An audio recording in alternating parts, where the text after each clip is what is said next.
Good morning everyone, basa na tayo ng Kapalaran to ni Ralph Lion Pagbubu-Vlogs.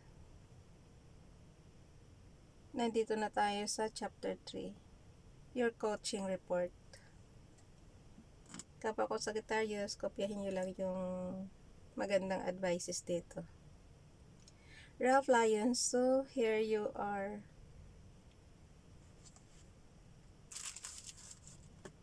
Ulit. Ralph Lion, so here you are. You are now aware of the most important transits that are going to influence your life during this year 2021. It's time to get to the next part of your reading, that is the coaching report. I want to tell you that this part is very important and you should carefully go through all the advice I will provide you here, as I will show you how you will need to act in order to attract these positive things I have been telling you about in your forecast. Ralph Lion, your personal development mindset, energy levels, all these are the keys to getting in tune with the universe. Oh, kapwa ko Sagittarius, tingnan mo. Ralph Lion, your personal development, mindset, energy levels, all these are the keys to getting in tune with the universe, and you will need to follow this guidance to recognize and seize the opportunities in different areas of your life, and benefit from everything your astral sky has prepared for you this year and in this new cycle of your life. Ano kasi to guys, nakadesign to sa akin. Kumbaga sa sinubmit ko yung, binili ko to sa professional astrologer ko. Sinubmit ko yung, syempre yung information ko, buong details, ganun. So sa akin siya nakadesign. Pero I think rin to, kung applicable sa kapwa ko sa Sagittarius din go. Coaching naman to eh. Kumbaga sa puro advices na to. Kuhanin nyo lang yung maganda. So, dito tayo sa build your perseverance in achieving.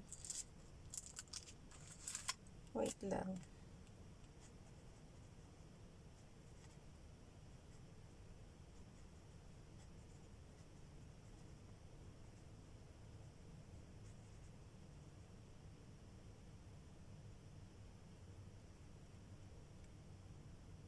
In achieving your goals.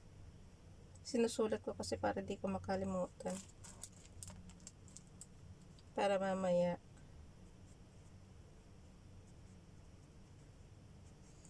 Napakahabaan niya kasi. Okay. Basa na. Build your perseverance in achieving your goals. Now, let's start with the first and very important point that I have seen particularly strong and that will define the success of your efforts for the coming year, and that is your perseverance. Yes, Ralph Lion, the universe is going to put the opportunities on your way, but you cannot abandon things. To the contrary, you have to be determined in achieving your goals. Do not abandon at the middle of the way, but try and retry once and once again in order to get what you want. There is one essential thing that you need to always remember. The number of failures is not important. What matters is your attitude towards them and your ability to concentrate on your goals. Once you win, all the difficulties you have encountered on the way will be forgotten. Agree ako dyan. The perseverance is your key to success, as the success does not come to those who do not go in search for it. For those who do not fight for it, this is one of the basic laws of the universe. You need to give something, to put your effort into something in order to receive something in return. And I want to illustrate this point with this example that will help you understand at which point it is vital to stay focused on your objectives. Do you know that the author of Harry Potter, J.K. Rowling, has took her book to 12 different publishers and all of them refused to publish it as they were sure that her book was not good enough and will never succeed in attracting attention of the public? So, sample lang niya to. She was living in a very poor situation, going through the divorce and at the same time living from the government aid. However, she did not stop after the first publisher refused to take her book. Ang haba ng example, guys. She continued after the second one told her affirm no, then the third, as so on. When finally she has sent her Harry Potter book to Bloomsbury, it was already her 13th attempt to sell it.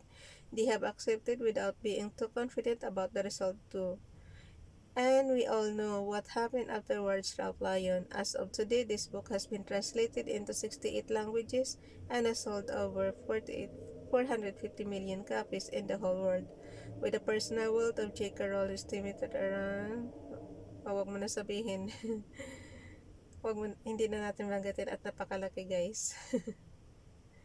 And now, just imagine she would have stopped after the first refusal or the second or even the 12th one. So, kumbaga sa example lang niya to, guys.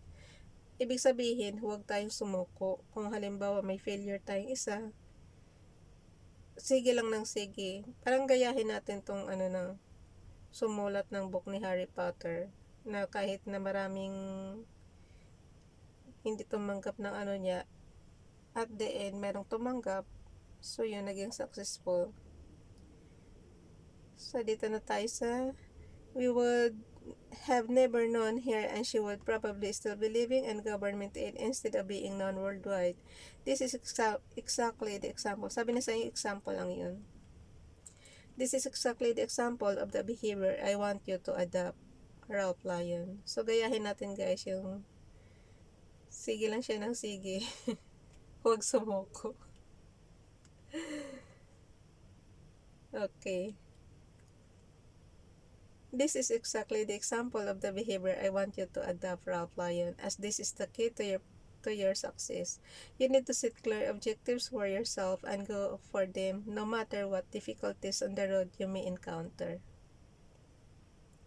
Of course, this does not mean that you need to be blocked in one single direction, as sometimes it is necessary to try the side roads that finally will take you exactly to the same place. Ang haba talaga ng coaching niya, guys. Promise.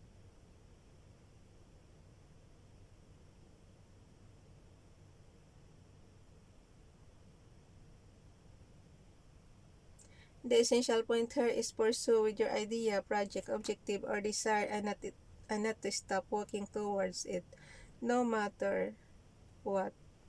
And once again, Ralph Lyon, let me give you a short example that will illustrate my thoughts.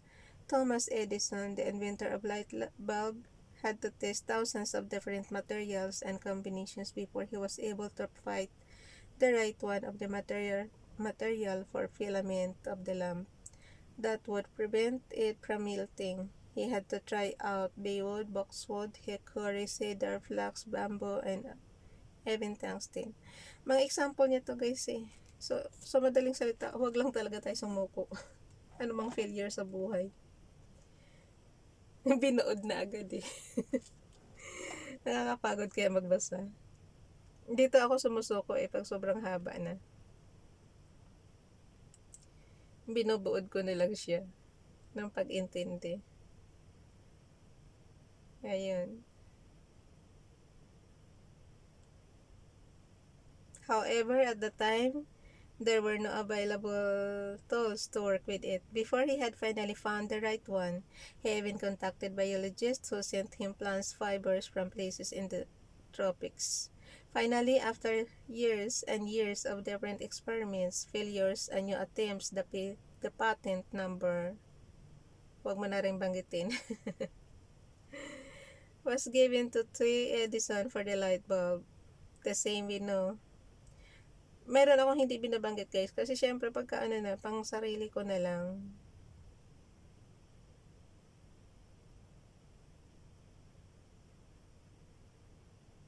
Ayun. Basta ang ibig lang niyan dito sabihin, huwag nga sumuko. Kaya lang talaga, ang haba lang talaga ng example.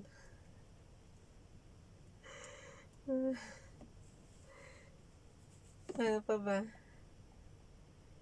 Okay. The same given to T. Edison for the light bulb. The same we know and use till now. Though he started his work with his associates only, Edison was able to succeed. And do you know why? Here is what he has told in the interview later on. The electric light has caused me the greatest amount of study and has required the most elaborate experiments, he said. I was never myself discouraged or inclined to be hopeless of success. I cannot say the same for all my associates. This is one of the most inspiring quotes I have ever read, and I suggest you remember it next time you encounter a bump on the road. Ayun. Nakalagay sa kanya guys, oh. I was never myself discouraged. Ayun, huwag nga madi-discourage or inclined to be hopeless of success. I cannot say the same for all my associates. This is one of the most inspiring quotes I have ever read, and I suggest you remember it next time you encounter a bump on the road. Kuhanin natin to mamaya. I was never discouraged. Yung kanyang ano guys, yung kanyang quotes. I was never discouraged. I was never myself discouraged or inclined to be hopeless of success. Yun. Matatandaan kaya natin to. I was never myself discouraged or inclined to be hopeless of success. So, nakalagay sa kanya, this is one of the most inspiring quotes I have ever read, and I suggest you remember it next time you encounter a bump on the road. Kapag ka mayroong humps sa buhay nyo guys, yun, tandaan mo yun. Yung kanyang quote, I was never myself discouraged or inclined to be hopeless of success. Si Thomas Edison nagsalita daw noon. And then Ralph Lyon, setting clear goals for yourself and persisting with them is very important, and you can now understand that when we see people succeed, it is just a visible part. However, behind the curtains, there is a huge amount of work and numerous drawbacks. So you need to persist with your objectives, and very soon you will achieve your goals. Tama nga naman guys. Yung mga successful na tao, nakikita natin yung kanilang pagiging successful. But before ka magiging successful, ang daming hirap niyan. Katulad natin dito sa YTC. Okay guys. Bye everyone. God bless.